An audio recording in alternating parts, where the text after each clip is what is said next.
Okay. Hello, everyone. Welcome to another episode of the Love Fruit podcast. And today I am joined by Olivia Hertzog. You can follow her on Instagram. I'm pretty sure it's at Olivia Hertzog on Instagram. Yeah. And Olivia is a raw vegan chef, has been a private chef, also creates food that she actually distributes as well online, so you can check that out.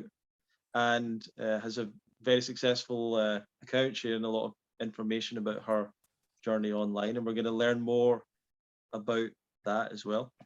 So Olivia, is there anything else you would like to say in introduction to yourself before we get going? No, I think you covered it. Yeah, I'm a traveling private chef. I do short-term private chef stays at different people's houses to kind of kickstart them on their raw vegan journey. So I don't have any permanent jobs. I kind of come in and do that for anywhere between a few days up to a month. Yeah, and other than that, I'm a content creator. I create recipes and ebooks, and I distribute some of my food, like you said, and it's just a few of the things that I do. I also host retreats as well. Oh, great. I didn't know you did all that stuff. That's really cool. Yeah. Let's I want to get into all that stuff. It's all super fascinating, but what I would like to probably talk about first, what I often ask people really is about your own personal history, your own journey to the raw vegan diet. And it's when you think back on it, you must think sometimes how different the way that you live and eat now is to what you did maybe I'm assuming that you grew up differently. And so people, I think that it's trying to figure out, how do people make that journey from the standard American diet and that kind of lifestyle, and then towards the way that you're living now, which is obviously quite different. Were you brought up in a kind of standard American diet lifestyle or something different? Yeah, very standard. I think compared to some people, perhaps I ate a little bit healthier, but healthier is kind of a relative term, right? Like I wasn't eating fast food every night of the week, but I was still eating plenty of meat every single day, multiple times a day, and dairy and processed carbohydrates and stuff like that. So I grew up pretty typical.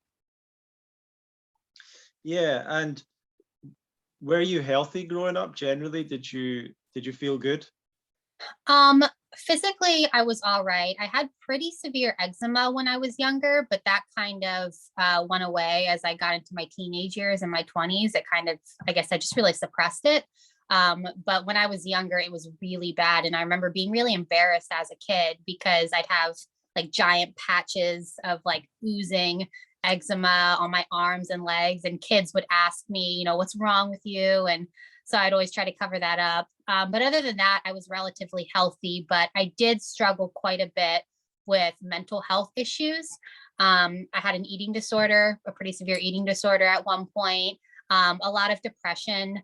And I still say to this day that the biggest motivator for me to stay raw or high raw is my mental health.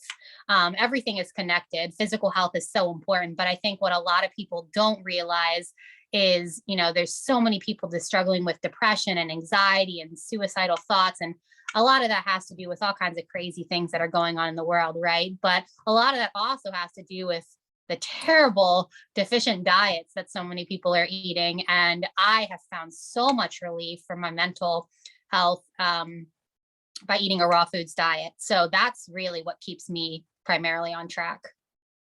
Wow. So the mental side of it was the part that was more important to you, I guess. Yeah. So were you interested in food growing up? Like you do chefing now, but did you play around with food? Did you learn about cooking and things like that when you were growing up? Was it something that was interesting to you?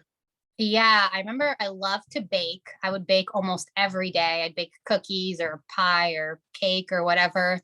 And a lot of that would go to waste because I don't have a very big family and I wanted to bake something new every day. So I was constantly doing that. And I remember as a teenager, both my parents worked, and I would make dinners quite a few nights of the week for myself and my brothers and my parents. And I really enjoyed that. And that was actually one of the saddest things when I went raw initially, because I went right away fruitarian. So I was just eating, fruit. I wasn't making salads or really anything at that point because I didn't know what I was doing. And it was sad for me to not, well, it was both things. That it was a relief to not have to cook and to spend all that time preparing food and doing dishes and all those things. So there was that aspect of it. But there was also a loss, because I felt like cooking and baking was such a creative outlet for me. And so I kind of grieved not being able to do that. And I didn't do anything in the kitchen really for years. And it wasn't until just 2 years ago that I started playing around with a dehydrator, and I started creating more raw vegan gourmet and different recipes like that. And I was able to reawaken that love for creating art with food. And I love it more now than ever, because I'm playing with ingredients that are vibrant and fresh and nutritious, rather than like butter, flour, and white sugar, which, those things taste good, but they're not as exciting or thrilling ingredients as, fresh fruits and vegetables and stuff. Yeah, it's funny. I've only tried recently a couple of things that had raw flour. I don't know how raw it is or whatever, but you get coconut flour, almond flour, things like that. And even then I was like, it's weird. It's like so dry, and like it doesn't really add to it. It just, the palate's changed, how I interpret food, I guess. So where does it start for you in terms of starting to make changes to your diet? Was it in your teenage years? Was it later on? What were the steps that you took? Yeah, so like I mentioned, I had a pretty serious eating disorder. So I just struggled with food a lot. I think subconsciously, I always knew that the foods that I was feeding myself didn't set well with my conscience, whether it was animal products or just terrible processed foods, chips, cookies, all those things. There was some part of me that always felt guilty and uncomfortable with those things, even though I didn't understand that or wasn't able to articulate that when I was younger. And so I remember when I was 24, about 6 years ago now, I met a friend who was vegan. And that was the first person I'd ever met who was vegan. It was the first time I'd even heard that term. And she didn't eat a healthy vegan diet, but she was vegan. And so I kind of started exploring that. And I remember reading the China study, and that really resonated with me a lot. And just a few months after that, I decided to go vegan. I was in the same friend's bedroom, and she had the 80-10-10 diet book on her bookshelf. And I was curious about that. And I asked if I could borrow it. And so I went home, and I must have read the whole book within a day or two. And I thought, this makes so much sense. This makes so much sense. This actually feels like a way of eating that doesn't rub up against my morals or my all these things that it always just felt so wrong, all the other things that I was eating. And so that was when I was 25 then. And I decided to start playing around with it. And then probably half a year later, I ended up taking a trip to Israel. I was studying abroad there. And it was there that I got a really serious parasite that immediately my whole body broke out in a rash, and I had really terrible constipation and digestive issues. And eventually, after a few weeks, I could see the parasite living, I could see a bulge in my abdomen where it was lodged. Oh my And gosh. It was terrible. It was the worst. And my energy levels were non-existent. I remember I was still in graduate school at the time. And I remember going into the office or going into class and just turning around and leaving after 20 minutes, because I just felt like my whole body was so itchy and I couldn't find relief anywhere other than a bathtub. So I just sort of soak in the bathtub for months and months on end. And after about 9 months of that, I was eating raw at the time, and I was steadily getting better, but the parasite was not leaving. But my gut was a mess. I'd had 25 years of just it being a mess. So my digestion was really poor, and I just could not get that thing out of there. And it was at that point I decided that I was going to move to Hawaii. I was going to live in a raw vegan community. I was only going to eat the fruit off the land, and I was going to get this parasite out. So I ended up doing that. And after, it took, again, probably another 4 months after that. But being in Hawaii and eating strictly a fruit-based diet, and, getting the sun on my skin and breathing the cleanest air ever, and all the things that came with it, tons and tons of rest, I eventually purged the parasite. And it was at that point where I was like, okay, well, this is it. Like this diet, this lifestyle, this holistic approach to health, and all of it, all the pieces of it. This is it. This is the answer. So it was at that point that I was totally convinced and totally committed to it all. And yeah, that's the short of it. Was there any other solution to the parasite? Like, did you look into other things? Did anything else? Well, I'm guessing obviously nothing worked, but what were you recommending? So I did a few things when I was there. The last thing that I decided, I was eating only fruit for probably 5 months. And during the last 2 months, I decided to only eat bananas. And I had a lot of different bananas to choose from, amazing quality and variety, because I was living in Hawaii. So I decided to, simplify my diet even more than just fruit, to eating just one fruit. So I did that.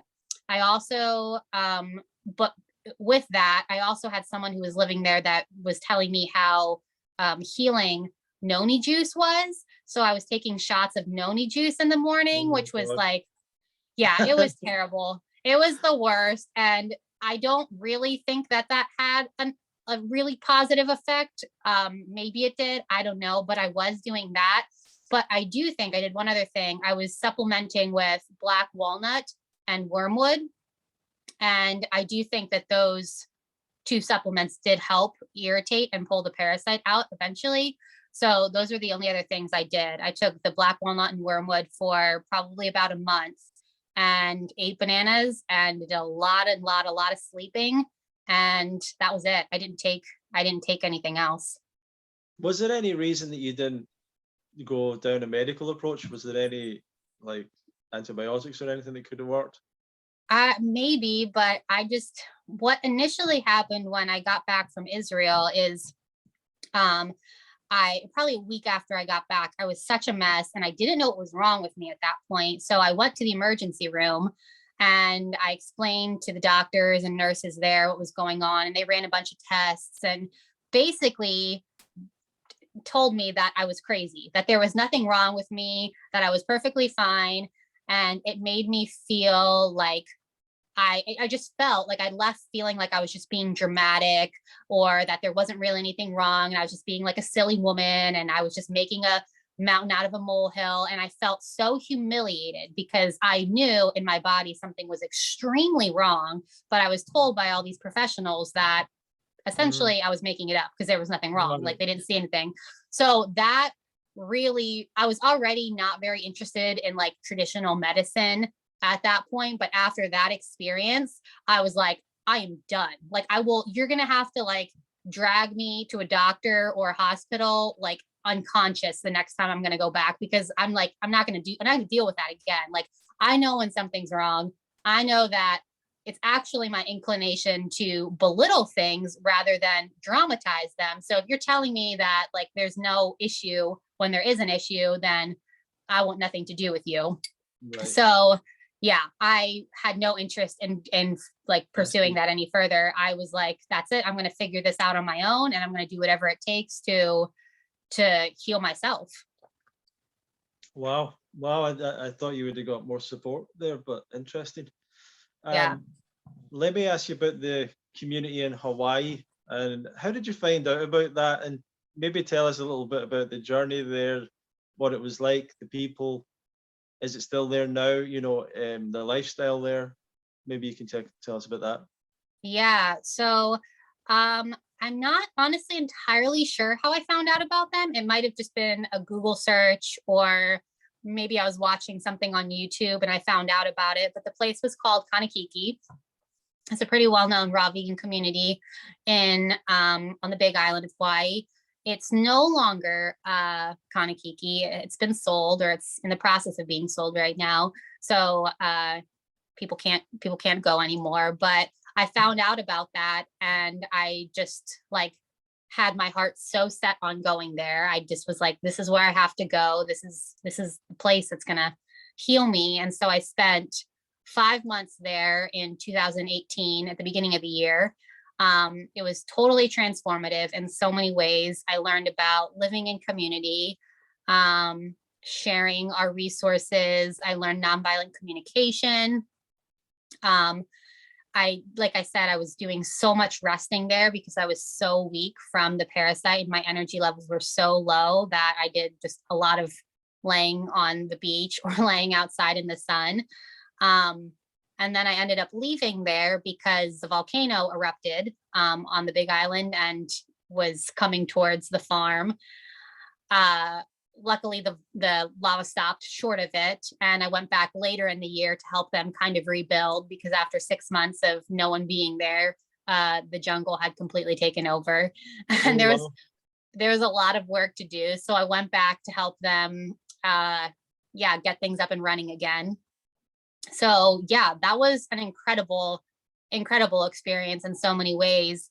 And it was just one of the raw vegan communities that I've lived in. I lived in another one in Ecuador in 2019, and totally different vibe, kind of, because it's in the Amazon rainforest and it's in another country, and it's definitely different than Hawaii, but equally as transformative. Yeah, I mean, I know that everybody probably doesn't have the luxury of, stopping their lives and going and living in a raw vegan community for some time. But if you can make it work, I so recommend it, because it's so much more than, it's so much more than diet. It's connecting with like-minded people. It's all the things I feel like so many of us have in common, that just doesn't have anything to do with diet.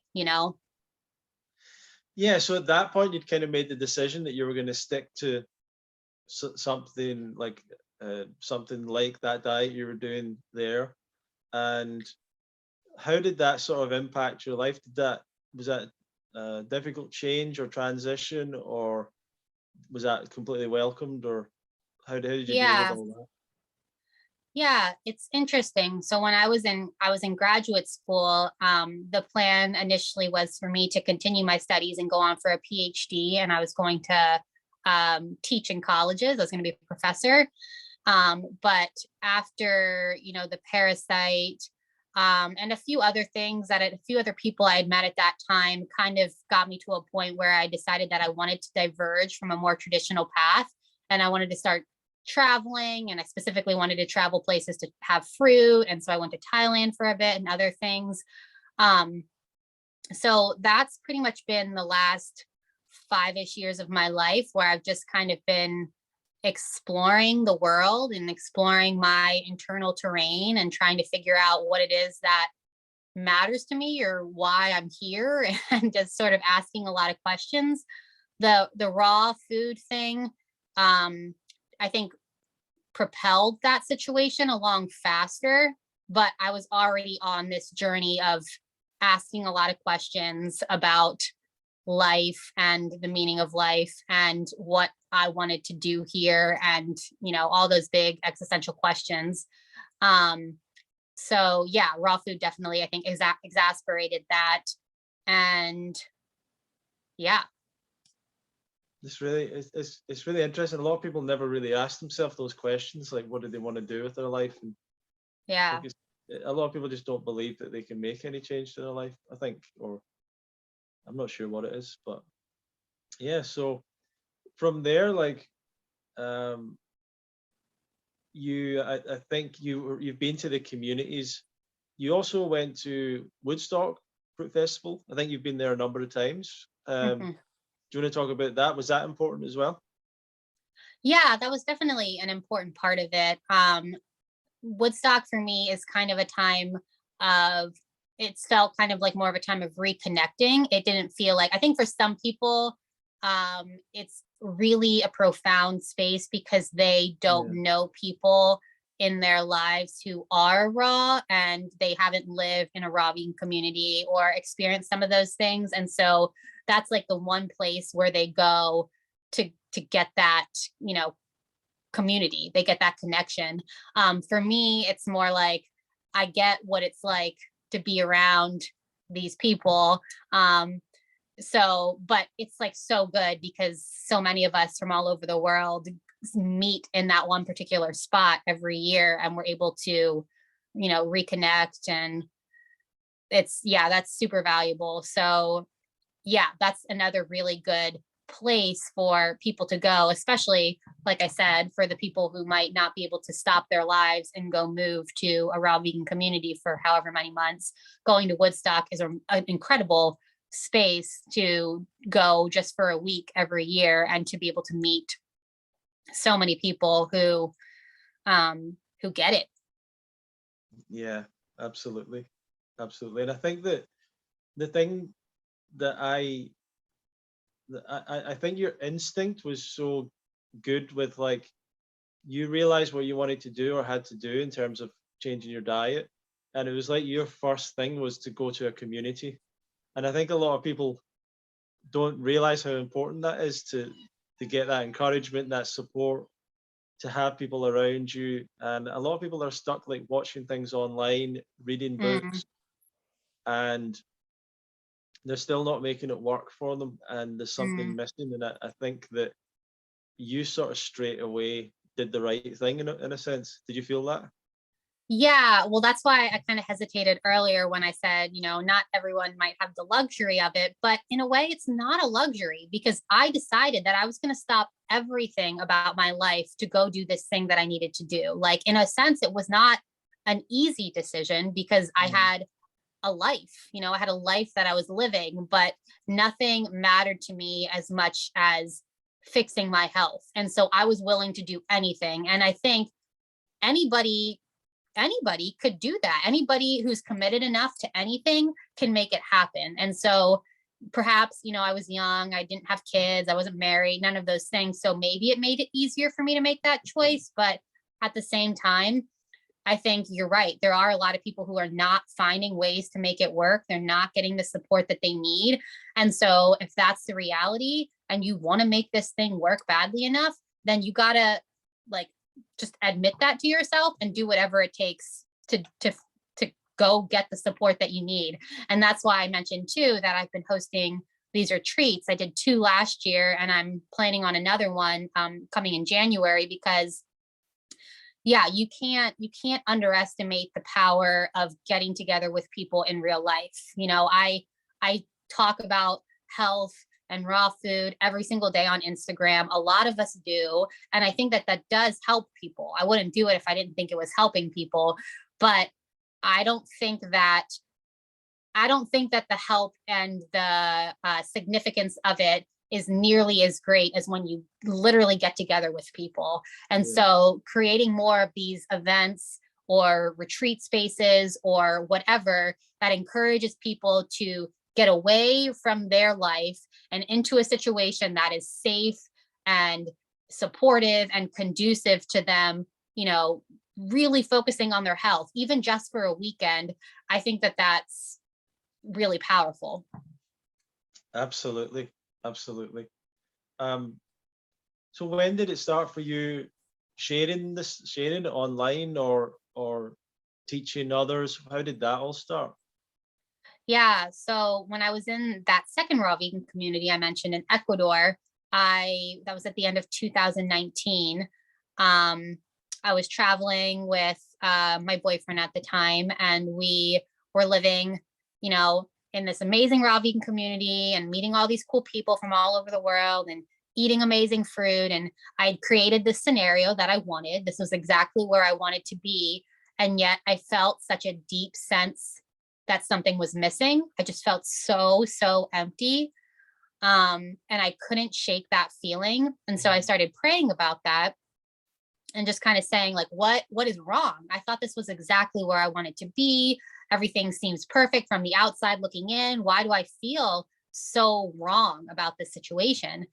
And eventually, uh, the thing that came to me was that I was missing service. I wasn't serving anyone. I was basically just living for myself, traveling around, doing my thing, And that had really served me for several years because that was what I needed and to learn and grow and heal. But it got to a certain point where I no longer needed that same level of growth and healing. I needed to give back. And I was like, okay, well, I will do that. I will start giving back. So how do I do that? And I felt completely hopeless to know I was living in the middle of the Amazon. I didn't have any real influence. And so I started praying about that. So how do I fix this? What do I do? And the answer that came to me was Instagram.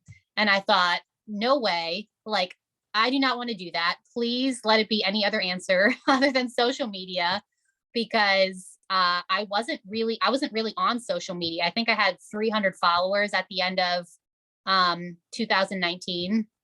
And I didn't really use social media at all. I just not really a big social media person. So it wasn't the answer that I wanted. But it was the answer that kept coming back to me. I kept resisting it. And eventually I gave in. I was like, okay, all right, this is what I'll do.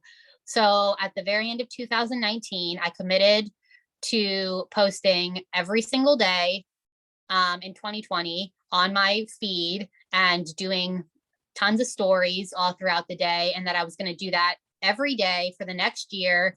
And I was just going to see what would happen. So that's what I did all throughout 2020. Every day, many days, waking up and thinking, this is completely pointless. What does this matter? No one cares. Like, I don't know why I'm doing this, but I knew that I had to keep going at it for whatever reason. So I kept doing it and ended up growing organically to about 9,000 followers within 8 months. And that's when I was met by Jesse Itzler, who is a pretty well-known businessman and entrepreneur and different things. And he asked me to come be his private chef. So I did that, and I was his private chef for about 3 weeks. And during that time, he posted about me. His wife posted about me. They have pretty big followings, and I had grown to about 17,000 followers because of that experience.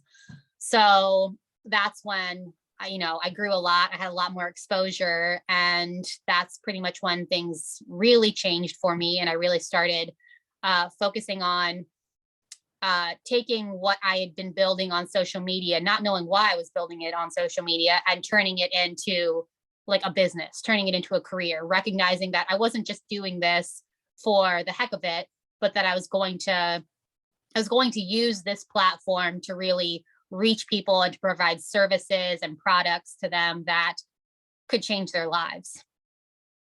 Wow. Yeah, that's really cool. So how did you work all that out? Like, you got to 9,000 followers, which is really impressive in itself. Like, did you study it at all, or was it just come naturally to you to do pictures and stuff?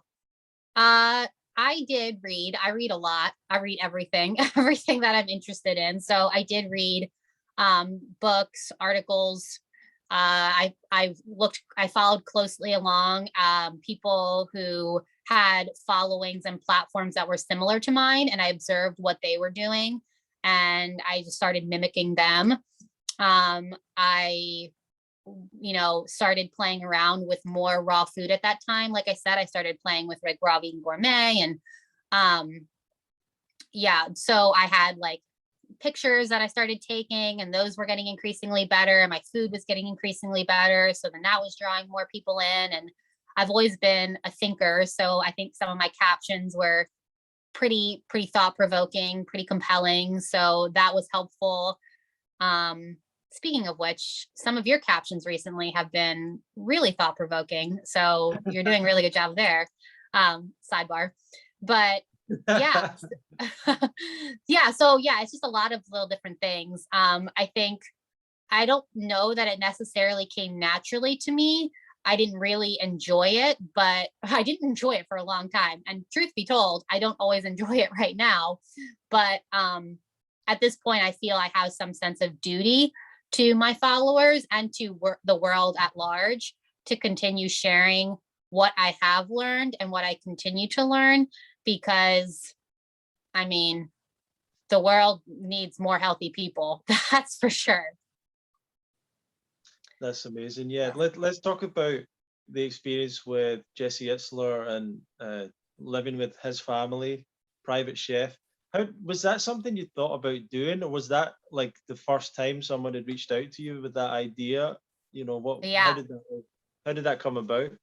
Yeah. So I had just bought an RV, and I was on the road for about 3 weeks. And I knew getting in the RV that was going to represent like a totally new chapter in my life. I was calling in new opportunities, new people, new influence, all kinds of newness. And one day on the beach, just 3 weeks after I had left, I had this urge to post a story about Jesse Itzler. And I thought, no, that's stupid. Like, it doesn't matter. Like, who cares? It doesn't matter. But it kept coming back to me all morning. It was like nagging at me. It was like, you have Oh to post wow! about him. I always get these strong intuitions when something big needs to happen. So after like 4 hours of like wrestling with this idea in my head, I was like, fine, I'll post about him. What does it matter? So I wrote this really simple story saying that here's this guy, Jesse Itzler. I really look up to him because he seems really successful in a holistic sense. Like, a lot of people are successful business people, but they have like crumbling marriages, or someone will have like a really fit body, but they'll be Mm. like a disaster in, another area of their life, right? Like, what I really admire about Jesse is he's a successful business person. He seems to have a really strong marriage. He's an incredible father to his kids. He's been eating a fruit-based diet, or fruit till noon is his thing, for like 30 years. He's got all these really great things going for him. He runs these crazy endurance races. And I thought, that's the type of person I want to be. I don't want to just be like successful in one area of my life to the detriment of all these other areas. So that was it. I simply posted. It was one single story. I tagged him, never in a million years thinking he was going to see it. I mean, I was just like a little nobody with like 8 or 9,000 followers at the time. I didn't think that he'd see it, but for whatever reason, he saw that. And he DM'd me and asked if I'd like to come to his home and be his private chef. Uh, and I said yes, because I am a yes person. But I had never been a private chef, never once. I had no desire actually to be a private chef at that point, but Ah, it was what he asked me to do. And I really, really look up to him. So I was willing to do whatever in order to get around him and be influenced by him. So that's what I ended up doing. And that's brilliant. yeah, I love what you said there. You said you're a yes person, and not only that, it's like I'm just learning from you that you sort of ask for advice and guidance, like you're praying and stuff, and then when it comes to you, you sort of surrender to it, even if it's not really what you want, what you thought you were going to do, or whatever. And then when these opportunities arise, you say yes. And like I think a lot of people don't do any of those things. Like they don't ask for advice or look for advice. They don't um, go along with the messages that are coming to them. They don't surrender to that, and they don't say yes to life. So that's great. I love hearing that whole process. yeah. So how was it like living with them? Did he pretty much just say, I want to eat a raw food? Did he tell you what he wanted to eat? Did you make a plan together? And how did you fit in there? Yeah. So when I showed up there, I asked what he was looking to get out of the experience. And he told me that he'd been wanting to try eating a raw diet for years. Like I said, his whole slogan is fruit till noon. And in my experience being there, it's more like fruit till like mid-afternoon dinner. So he's pretty used to eating lots of smoothies and bananas and fruit throughout the day, but he had never done strictly a raw food diet, but had been interested for a long time. So we had decided, when I explained to him like how I ate, what I did, that he just wanted to follow my protocol. He just wanted to eat. He said I want to eat like you for the time being. So that's what we did. It was a lot of mono meals, a lot of smoothies. He really likes smoothie bowls, so he ate a lot. I made him a lot of smoothie bowls, and then for dinner I would make him, salads, raw burgers, pizza, wraps, whatever, different things. But the man just liked smoothies. I think if I fed him a smoothie bowl 3 times a day, he'd be the happiest person on the planet. So yeah, that's what we did. It was definitely a shock to the system because there was so much newness in such a short period of time. I mean, like I said, I'd never been a private chef before. And here I was being a private chef to, his wife is a billionaire. So I'm living in this house and I'm experiencing a lifestyle that's so different than my own. I'm just like traveling around in my little RV, and now I'm living in this mansion with all kinds of people in the house doing this, doing that. It's incredibly different lifestyle. So that was like a shock to the system. It was also, at that point I was realizing that like I was like on some sort of career path, and I was starting to think, what am I doing? Why am I doing this? Is this what I want to be doing? And trying to like evaluate all of that, and getting a lot of attention. Like I said, my Instagram blew up while I was there, getting thousands of messages, thousands of new followers every day. And that was a lot. That was really overwhelming. So the whole experience was intense, to say the least, but so meaningful, like so meaningful. Jesse and his wife, Sarah, and their kids, everyone was incredibly welcoming. I felt like very much like simultaneous, like very welcomed and like I belonged, and also like totally out of my element at the same time. But yeah, it was an incredible experience for sure. I watched some of that content and stuff, and I'm it's really great to see someone like him promoting fruit, and I love to see people promoting fruit, because a lot of people don't promote fruit, and he does, and I like to see people do that. Yeah. And he's obviously very in line with healthier living and so on. I think there's a funny thing in the content that maybe his wife Sarah is not quite as on that path yet, maybe. Or am I wrong about that? I'm not sure. Like I got the feeling that she's not quite, but they obviously make it work. Yeah, it is funny, and it's fun. It's very interesting to me to see how, they make their relationship work. Definitely Jesse's definitely, the fruit head, and into fasting and health. And I wouldn't say that Sarah's not into health, but she just sees it from a different perspective, and they're definitely not totally aligned, I guess, in their philosophies on food and health and diet. But I think that actually makes their relationship so much more beautiful, because they completely love and accept one another for who each other is, like regardless of their choices. I think that was really meaningful for me to watch, because I've often thought that I couldn't be in a relationship with someone who didn't have similar like values, as far as health and stuff was concerned.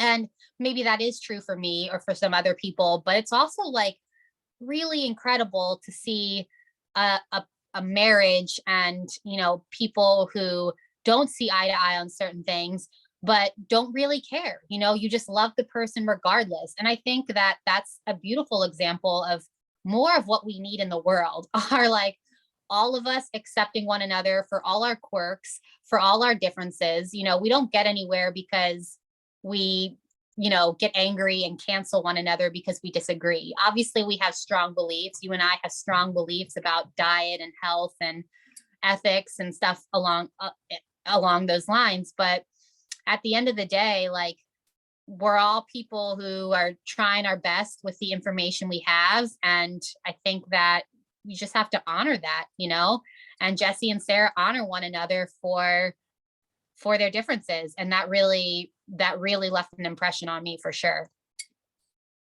Awesome. So,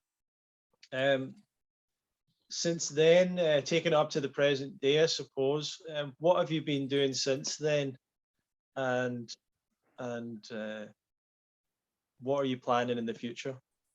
Yeah, it's a good question. So since I left Jesse, I've been the private chef to a bunch of other people, some other pretty successful, impressive people that have also really influenced me. I've done that on and off over the last, I guess, year now since I was at Jesse's.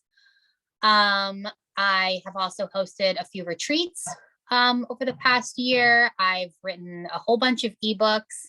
I've done some meal prepping. I was living in Austin, Texas for 4 months earlier this year, and I had a little meal prep business, raw vegan meal prep, that was very successful there. If someone wants to move to Austin, Texas and start up a raw vegan meal prep business or restaurant, there's a huge need for that.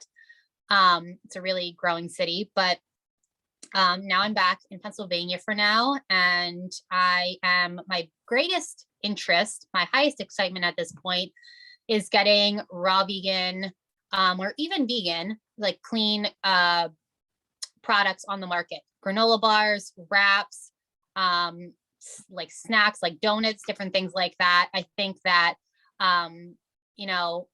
it's great to push the fruit thing. Like you said, people don't talk about fruit as much as they should perhaps, and I'm totally on board with that.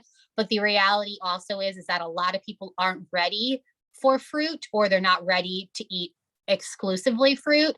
And so I think we can take baby steps getting there by replacing some of the really terrible things in grocery stores with some improvements. So I am really excited to be a part of that. And it's kind of another one of those times in my life where I'm kind of asking for direction, and I have like no real idea how I'm going to accomplish this, but I know I have a vision, and I know that I want it very badly. And I'm open to, receiving, whatever help or guidance will come in order to accomplish that. But yeah, I've been, creating ebooks and stuff for, over a year now. And I see a lot of other raw vegans doing that. And I think there's totally a space for that. But I've also noticed that there's a lot of people who don't want a recipe. They want the thing given to them, And so like restaurants are really great. I think more people need to open up restaurants. That's not what I personally want to do. So I won't be doing that, at least not right now. But I think we need to make these healthier options more accessible to people. So getting in grocery stores and having more options there, I think is a game changer. Yeah, fantastic. That would be so cool to see your wraps in the shops and stuff like that. Yeah. I'm sure it can happen. So where can people sort of follow you and find you and contact you, I suppose? Yeah. So my Instagram, I'm big on Instagram. I'm on there daily. It's my name, like you said, Olivia Hertzog, at Olivia Hertzog. It's really simple. I also have a website, which you can find in the link in my Instagram, where there's like a shop with all of my ebooks and courses and such. And I also have a blog that I've been increasingly using, where I kind of go a little more in depth than I'm able to on a short Instagram post about different things, health related and thought related. So yeah, those are the places, my website and Instagram, those are the two places that I'm most active. Yeah, you've got so many things to teach. I really loved learning about your approach to all this, that whole journey, and got a lot out of what you were saying personally. So that was really cool. So just to finish off, I guess, what would be just general some advice that you can share with people that are maybe starting off, that are still trying to work this all out? What would be your advice to them? Yeah. So I think for me, what was really helpful at the beginning of my journey was getting on social media and really taking in what other people were doing and the way they were thinking about things. So YouTube was really big for me, and Instagram. I just started following a lot of different people and just kind of mimicking them. I think that that's what I hope that I'm doing now for other people, is just kind of showing you my life, posting my lunch, posting my dinner, posting things like that, telling you why I'm doing that. So start taking in that content, start thinking, start reading books. There's so many good books out there. The 80-10-10 diet, like I said, the China study is another really good one. The World Peace Diet's another really good one. There's all kinds of really good books. Educate yourself, you know. I think people want to make big changes sometimes, but they don't really have a strong enough reason. I always say you have to get really clear on your why. If your why is not so solid, you're not going to do it. And that's not just diet related, that's anything related. You can't just kind of want to get fit. You can't just kind of want to improve your health. You have to want it so badly, especially when we're talking about a change as profound as eating a raw diet or fruitarian diet. Like that's not something that any of us in this world can just like casually do, because the world's set up to make it really difficult to do that unless you're really, really committed. So figure out why you want to do this and just be solid about it.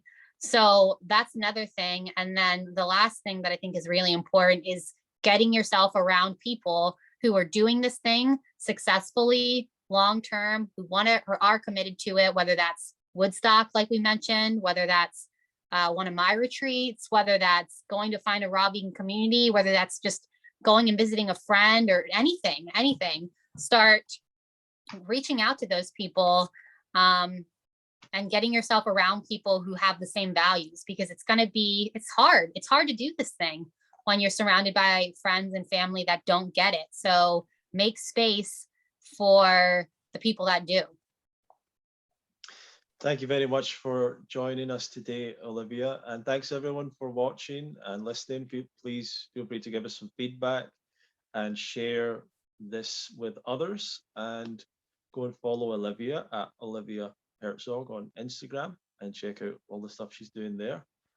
And you can go to fruitfest.co.uk to stay in touch with the Love Fruit podcast. And we will see you next time for another episode of the Love Fruit podcast. Thank you, everyone.